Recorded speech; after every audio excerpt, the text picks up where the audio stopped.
Welcome everyone to the March meeting of the Seneca County Industrial Development Agency. The audit committee meeting be followed shortly thereafter by the EDC and then the Seneca Falls Funding Corp audit committee meetings. So we'll start with the IDA audit committee meeting. I think Kelly can do a quick roll call for the record. Mr. Keim? Yes. Mr. Brousseau? Yes. All members are present. Okay. First order of business is the approval of audit committee meeting minutes from September 14th, 2021. Tom, do you have any changes to make on these? No, I didn't see. No, they look good to me. So you have a motion to approve? So made. I'll second. Guess we can just do voice vote. All in favor? Aye. Aye. So motion carried. Next on the agenda, Sarah, is the presentation of the 2021 IDA audit management letter. Yep, so I'm just going to turn it right over to John Rankowitz to speak a little bit more about their audit process and their findings. And then you guys can ask any questions you have. Go ahead, John. Great, thank you, Sarah. So I'm going to present to you the financial statements as well as our management letter, and I'll go through the single audit as well. So that's an audit of the federal dollars, which we also do. And just to talk about the audit went very smoothly this year. Sarah and Kelly and Pat do a very good job of meeting our requests and getting things to us timely, and everything went very smoothly this year. In fact, I believe we were out of the field faster than we have been in the past, so it was a very positive sign. The document I'm going to walk you through is called our executive summary. So you have the financial statements or copies of those. They're a little lengthy with all the management discussion and analysis and the footnotes and all that. So we provide this executive summary, which just helps us focus directly on the statements themselves. So I'm going to try and share my screen.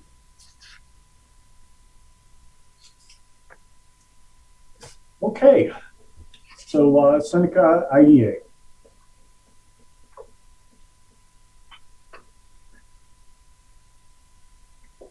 All right, so this first slide, this is the statement of net position. This is a consolidated statement, okay? So this includes both the operating fund and your revolving loan fund for the IDA. And just a couple of things to note. On the report, this is a unqualified opinion, so no modifications or exceptions noted in our audit report. No material weaknesses or significant deficiencies in controls that are being reported on. So very positive. This is the combined statement, which shows the entire year. At the top, we have the balance sheet, and towards the bottom, we have the statement of net position. And we can see some large changes, mainly in capital assets and down in the net assets, net position. We see an overall decrease of $900,000. We're going to keep moving forward. We're going to go into the individual funds themselves and take a look at what some of that activity was. Okay, this is your operating fund, so the main fund for the IDA. And we can see some changes here. This is the balance sheet, so at the top, assets. We see accounts receivable down. Last year, you had some receivables related to the a state grant, $600,000 that you're drawing some funds for. That was outstanding last year. In the current year, you didn't draw any funds on that grant, so you don't have any receivables there. Capital assets, we see this decrease here, what that is that's that transfer of the sewer PIF this year. So that had been on the books for a number of years, waiting to be transferred.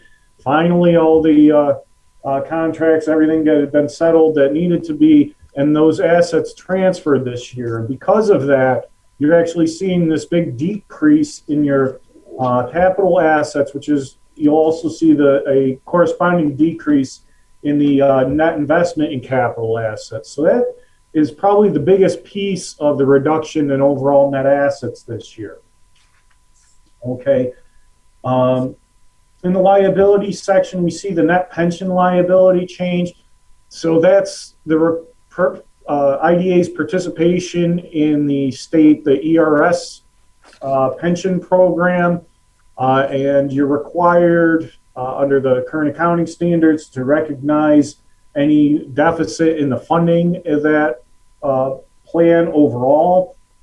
And that's determined by an actuary, and that is what that value means. So it's nothing that you can determine. It just goes on your books based on what the actuary determines. And the numbers here that say deferred outflows and deferred inflows, those are actually a piece of that, what the actuary has determined.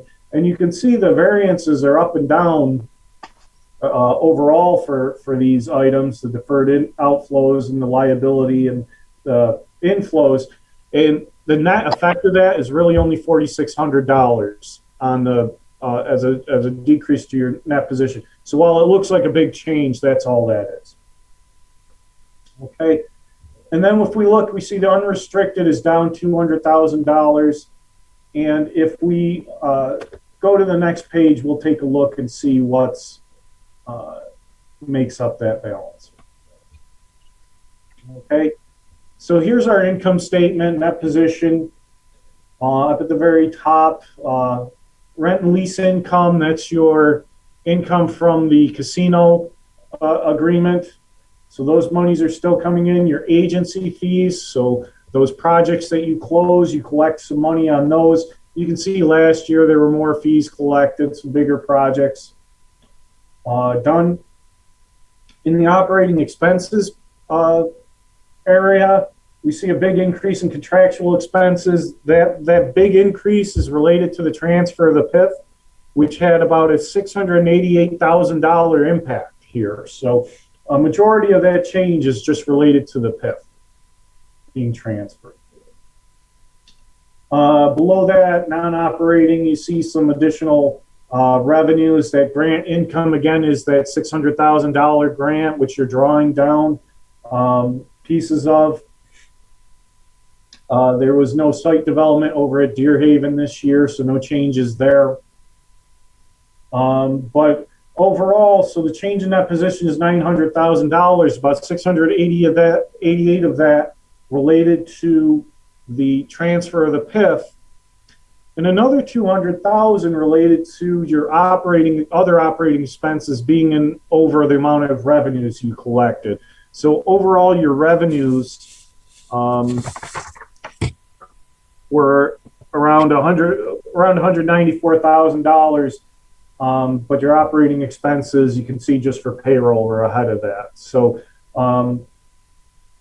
so something just to pay attention to moving forward. However, the IDA did still finish the year $3.2 million of net position. So still in very good financial condition. We'll continue to monitor your financial results moving forward. This next report, this is the revolving loan fund. So you have that Department of Commerce grant, which allowed you to set up a revolving loan fund for the year. Kind of the activity here, you can see that there were 3 loans still outstanding at year end. You issued 1 new loan for about $185,000. However, 1 loan from that was outstanding last year actually got paid off to the tune of $60,000. So you increased but decreased, or increased your receivable for issuing loans, but decreased it for payoffs and the amount of the loan that was paid off completely. All right, but the overall change in that position really only $7,900. You did have program income, which is the interest income earned on your loans in excess of the contractual expenses. So again, the revolving loan program, you still have $713,000 available to make future loans. Okay, so that's the financial results. So the financial statements. Are there any questions I can answer on any of those numbers, or any concerns there?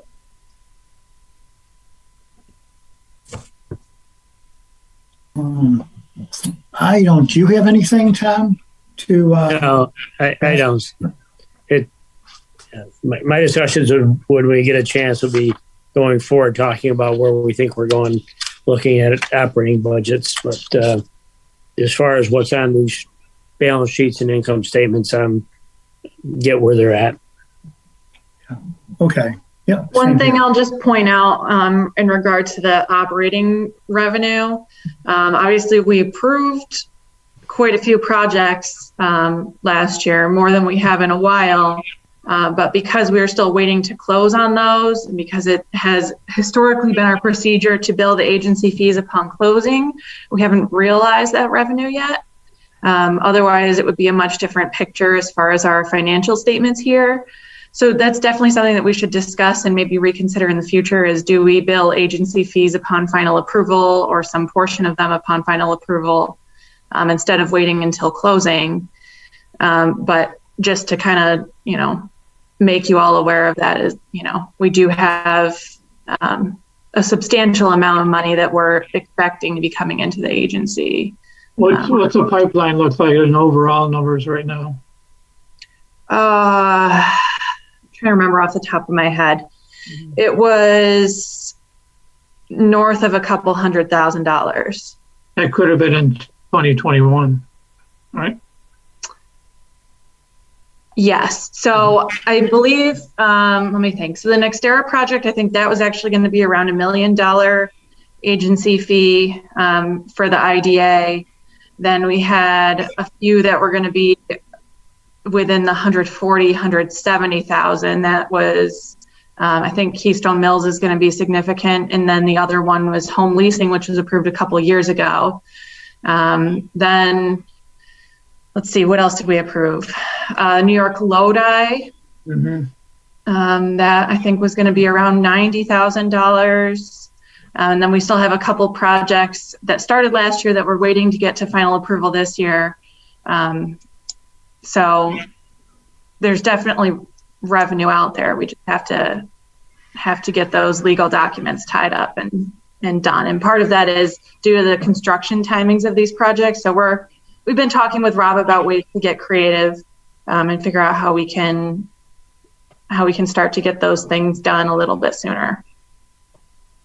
Okay.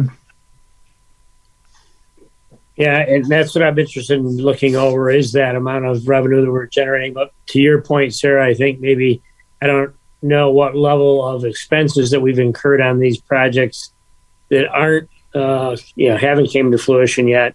And maybe the way we take a look at that is to the extent that we're going to have to actually spend money on some of these projects. I don't really want to front end load it a lot, but maybe to the extent that we have to spend the money, maybe we look at some fee to cover the costs we have until they finish up. It's mainly just staff time, because as far as legal fees, the project sponsor themselves pay all the legal fees.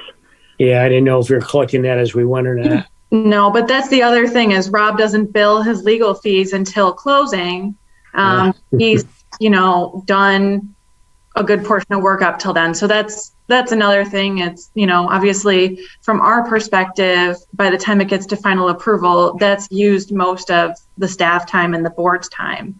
That's when we're doing the heaviest lifting as far as the applications and the resolutions and, all of the upfront work. The closing for us is not really a burden. Mm-hmm. So I would argue that final approval would be an appropriate time possibly to at least bill maybe half of an agency fee. Just to get it on the books. Yeah. Because hypothetically, a project comes to us early and then decides that they can't start construction or they don't want to start construction for a couple years. We, in certain circumstances, if this keeps happening, may not be able to wait a couple years to collect that revenue. Yep. I think it's a good topic to go over, and I think it's a reasonable thing to expect. I agree.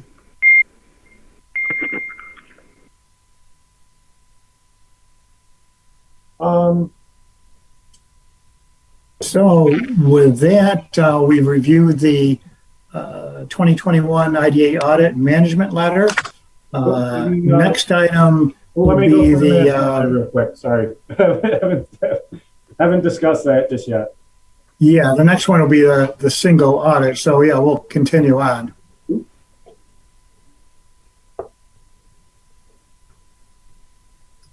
So is there, Yep. Hold on. Let me. the next is the, what, He's the pulling management up letter? the management letter, Steve. Yeah. Yep. Yes. let me pull it up. Sorry. And then we'll need a motion Motion to accept. recommend approval by the full board. Mhm. Sorry, I wasn't doing what I wanted it to. So here's so the management letter. So as I mentioned earlier, no material weaknesses or significant deficiencies. We did have one item just to bring up one procedural item here. The IDA started using a new bank this year and is working to get a custodial agreement in place. Under municipal law, you need to have those agreements, and your deposits need to be have a collateral applied against them for anything over your FDIC insurance. And we understand that you are working towards getting that taken care of already. So, so that was just one item that we noted this year. No items from last year. So, you continue to do a very good job as far as internal controls go.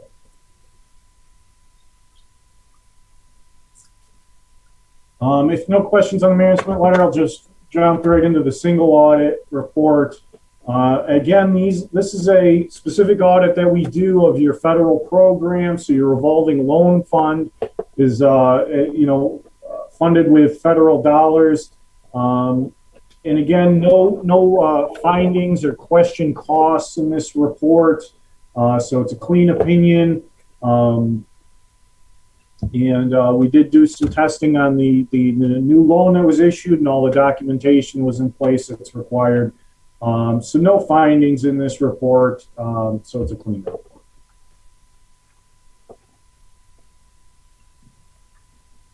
That's what I have. Okay. So I guess between, Tom, Sarah, Bob, and Jeff, heck, you can chime in too. Any questions, comments on between the regular audit, management letter, and the single audit before we look to approve? I don't I have have none at this point. Having none, I think first we'll go through for the audit and management letter. So could I have a motion to approve the audit and management letter?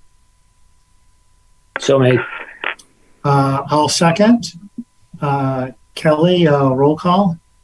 Mr. Brusso, Yes. Mr. Keim, Yes. motion carried. Next item is for a motion to approve the IDA single audit. So made.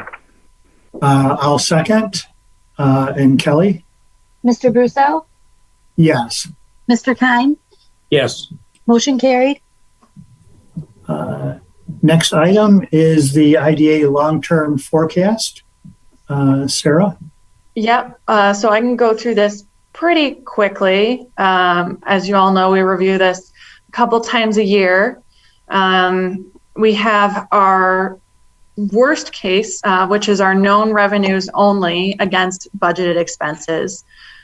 So first column here shows you our budget for this year, and actually that updated number on agency fees, because it's right here.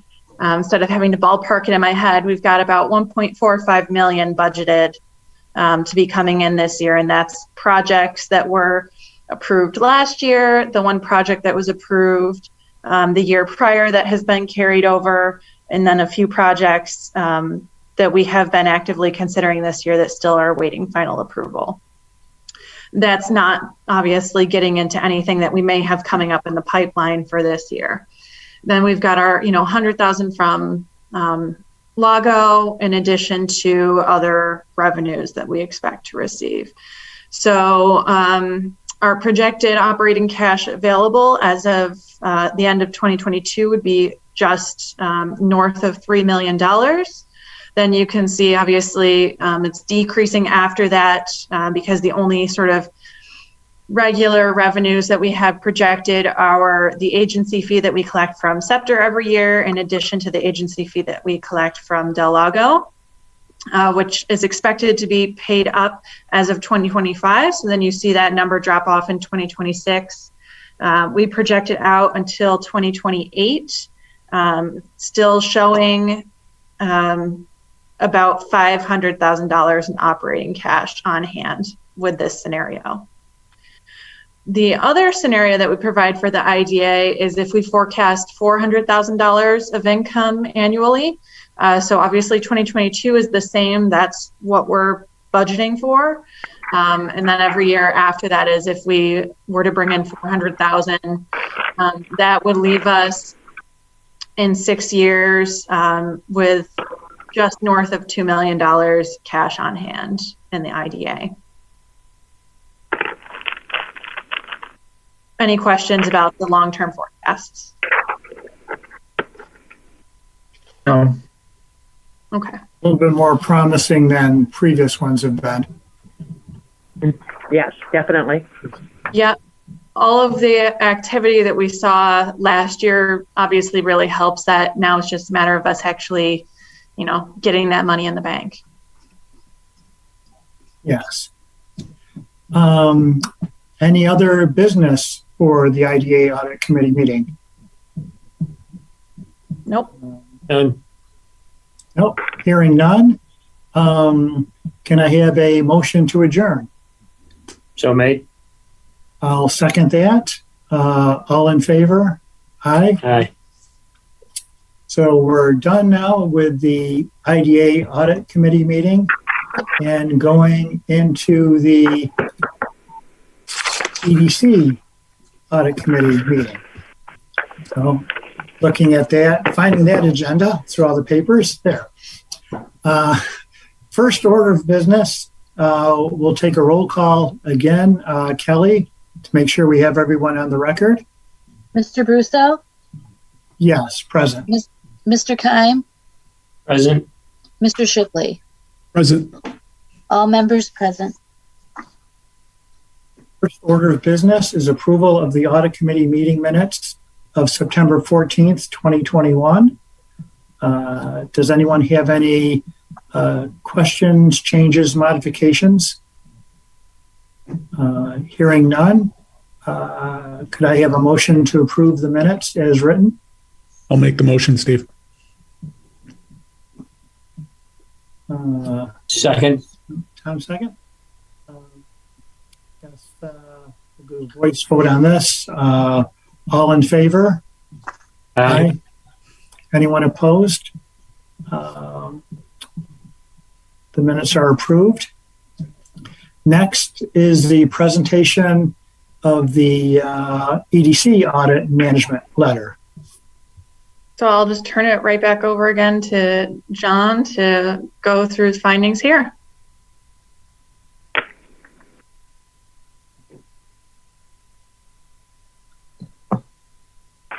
On the screen again. Here we go. So once again, I'm going to go through the executive summary rather than through the entire audit report. Again, just a little bit more concise approach to looking at it. Skip a couple pages here. Jumping right into this, here's the combined statement of financial position and activities. Just to talk a little bit about the report this year, we have an unqualified opinion on the report. We're no longer reporting a significant deficiency because the EDC, the transferred cemetery operations back to the county this year, effective June of 2021. In our previous reports, we had included a significant deficiency related to the losses that were being incurred by the cemetery. And we can see, we'll be able to, so moving forward, the numbers here on this page are going to be more consistent with what your report is going to look like moving forward. We still do have in the report for this year a separate operating and cemetery fund, which we can we'll take a look at in just a minute. Just to point out, in the financial statement, you'll see that the cemetery activities on the income statement actually get reported as what's called discontinued operations. On that statement, in these executive summaries, we're going to show you what some of that detail rather than just a total number. From that, that's just the accounting is how we have to show it in the financial statements. But we can see the overall changes here. Some decrease in net assets, and we'll go through that just looking at some of these activity moving forward. Okay.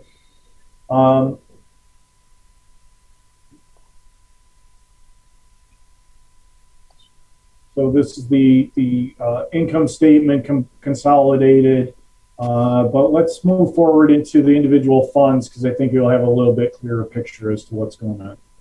Okay, so here's the operating fund, the general operating fund for the EDC. And the big story here is really the discontinued operations from the cemetery. So over the course of operating the cemetery, money was being moved from the operating fund to the cemetery, loaned to the cemetery to provide sufficient funds for its operations. That number over the course of its history grew to where in 2020 that number was $840,000. And when the operations transferred to the county this year, that receivable basically went away for your operations because the cemetery wasn't going to be able to pay those monies back. Okay, and if we look at the income statement, we can see that big activity, $862,000. So over the course of the operations of the cemetery, the operating fund ended up funding $862,000 to pay for that. Looking up here at the rest of the statement, revenues are really limited right now to interest. There wasn't any projects closed this year, so there weren't any fees, agency fees that were received, or any grant programs that operated during 2021. Your expenses were fairly consistent year to year, including just some normal operating expenses and the audit fees and that. Okay, so overall, your net assets for the operating fund decreased $800,000, but we kind of knew that was coming up based on previous discussions where we talked about the cemetery operations and the likelihood that receivable will be paid off. Okay, so right now the EDC really has a net position of $163,000. That is based on your current amount of expenses per year. It is several years of operating expenses, but something to pay attention to, looking to make sure there are opportunities to engage in new projects or grants to start bringing in some sources of revenue. Okay. Let's see. Okay. Next is the cemetery balance sheet, and as you can see, the cemetery operations closed and were transferred back to the county. And, so as of June, effectively the operations transferred to the county. As of year end, all the bills were paid, so everything was settled. There are no outstanding debts or liabilities for the cemetery. Here's the income statement, and as expected, the overall revenues and expenses were down a little bit based on the amount of, just operating for half the year. We do see the transfer from the operating fund basically bringing the cemetery back to zero, and your end of the year net assets are zero, so no operations moving forward, nothing. So everything wrapped up for the cemetery. Those are the financial statements. Are there any questions about that before I move on to the management letter for the EDC?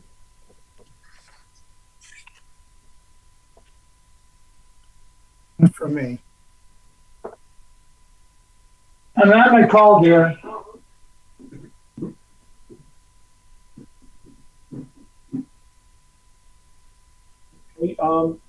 So the management letter, as I mentioned, we look at your internal controls, and last year and past years we've reported a significant deficiency related to cemetery operations. Now that those have transferred out, we no longer carry that significant deficiency or identify that. And then we actually have no current year recommendations. So your overall internal controls are operating effectively. Okay. So that's a positive result for this current year. And that's what that's for the EDC. Yeah, everyone, Tom, Jeff, Bob, Sarah, anyone have any questions for John? Any comments? Not at this point for me anyway. Okay. Well, hearing none, could I have a motion to approve the EDC audit and management letter? So made. Second. Kelly, roll call? Mr. Russo, Yes. Mr. Keim, Yes. Mr. Shipley, Yes. motion carried. Last item on the agenda is the EDC long-term financial plan. Yep. So this you can actually see our budget for 2022 does show 600,000 under operating revenue. That is the OCR grant that we have. It's a pass-through grant to Seneca Dairy Systems. So you also see that coming out on the expenditure side. Otherwise, we have, expenses around the $25,000 mark.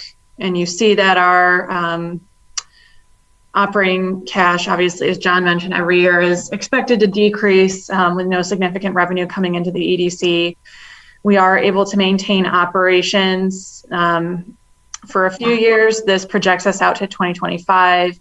Obviously, we can go out a little bit beyond that, but we've had these discussions before about, what is the primary role of the EDC in the future, and does it really make sense to have this organization anymore? We do have to keep it, at least in the near term, not because of the cemetery, obviously, anymore, but now because of this OCR grant and the reporting requirements that we have.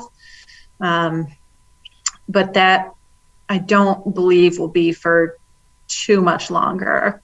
Pat, do you know more about when we'll have satisfied all of our reporting requirements for that? I expect closeout to be within the next 2 to 3 months. And once it's closed out, I think we will be done with it. Okay. That's how the last one worked. Then I don't believe we have anything else beyond that. As far as reporting on other projects or things that the EDC would be required to do.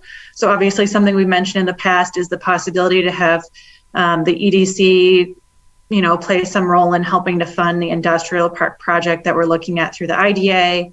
Obviously, there will be more to come on that in the future. That's it. Are there any questions? None. Obviously, even if we decided to sort of step away from the EDC, there'd still be expenses for 2023 for audit and closeout and everything else. Yes. Yeah. Okay. Sarah, is there a requirement, a certain dollar amount for an audit of the EDC, or is it if you have one in existence, you're required to have an audit every year? That's a good question. I am not 100% sure of the answer. I believe it's that we're required to have one every year because of the nature of the authority. Same thing with the funding corp. So even though we don't have, significant amounts of money because they were founded, to benefit the public and to serve Seneca County, it's part of our. I would concur with that transparency statement, Sarah. I think it's required. So another reason potentially to look at, using the funds and closing out the EDC as an organization potentially. Use it for a benefit, then why just have the money slowly bleed out year after year? You say that's a discussion we'll have a little bit later this year. Mm-hmm. Is there any particular situation where the EDC would be the agency in place that where the IDA would not be able to participate? That's part of what we've been trying to figure out. I mean, obviously we did the one pass-through grant for the EDC, but Pat and I have talked at least in the high level, and the IDA is enabled in most instances to do pass-through grants. So I don't even know that that's necessarily an argument for it. Obviously, this is something we'd have to look into more and find out, under which specific circumstances might the IDA not be able to service somebody. But obviously, if there were a tremendous need, there'd be a lot more activity through the EDC than what we've seen. One thing is our revolving loan fund. So traditionally, IDAs are not enabled to manage revolving loan funds. They're traditionally supposed to go through EDCs. But we were sort of grandfathered in with our EDA revolving loan fund. But like Ontario County, their revolving loan fund is managed through their EDC. So if we were to try to defederalize our loan fund, but wanted to manage one in the future, it would have to be done through the EDC, most likely. Well, that's a consideration, certainly. Any other business before the EDC audit committee? No. Hearing none. Can I have a motion to adjourn? We need a motion to accept.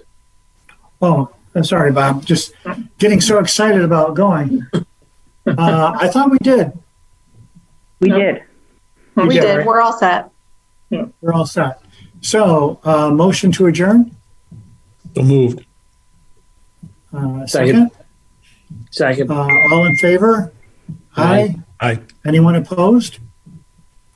No. So we're done with the EDC audit committee meeting. Yeah. So Tom Next, and Jeff, you're welcome to stick around if you want to, but otherwise, you guys are free to go now. All right. Thank you. Thank you. Thanks, Tom. Ready. You ready, Steve?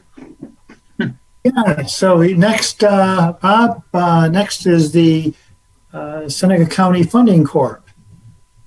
I believe I chair, so I'll ask for, again, a motion to accept the minutes of the September 14th meeting. I'll make the motion. I'll second the motion. And we need a vote.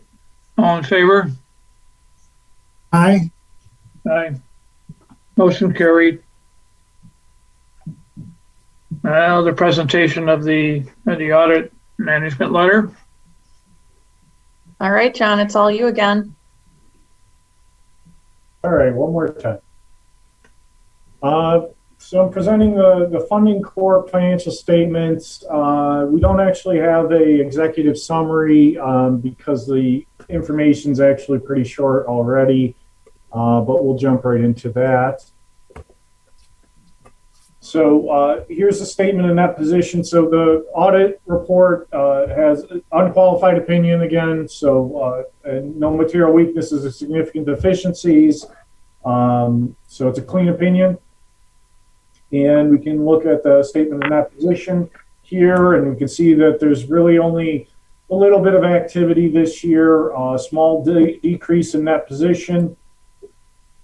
And if we go to the next page, the statement of changes in net position, the income statement, we can see that really not a lot of activity, no new projects. So right now the Funding Corp is really it's out there to help maintain that its conduit debt obligation, the revenue bond, and right now it's making payments on professional services for the audit, but no other activity during the year. So you can see the fee and the decrease in net position. So currently $53,000 remaining with the Funding Corp.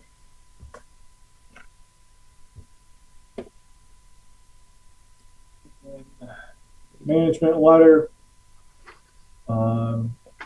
Consistent with last year, no material weaknesses or significant deficiencies. Only recommendation here is really the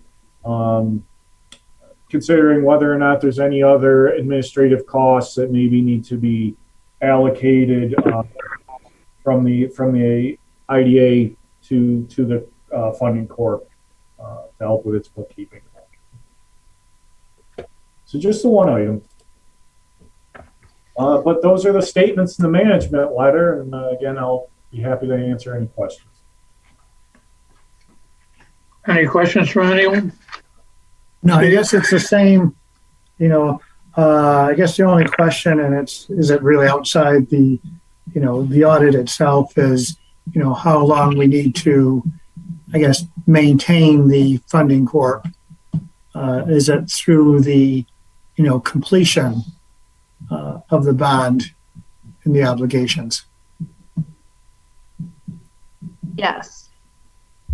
And I can't recall what the date is or what year that's expected to be completed, but yes, the Funding Corp has to remain in place until that is resolved. Okay.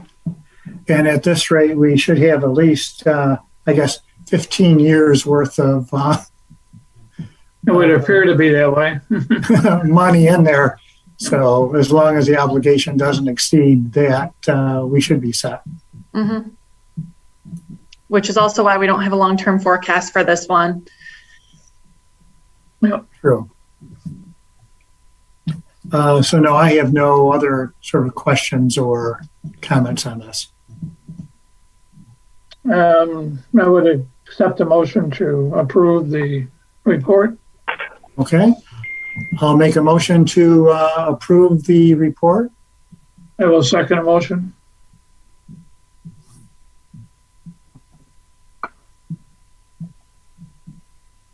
With that being said, is there any other business that needs to be brought to our attention? No, I don't have anything.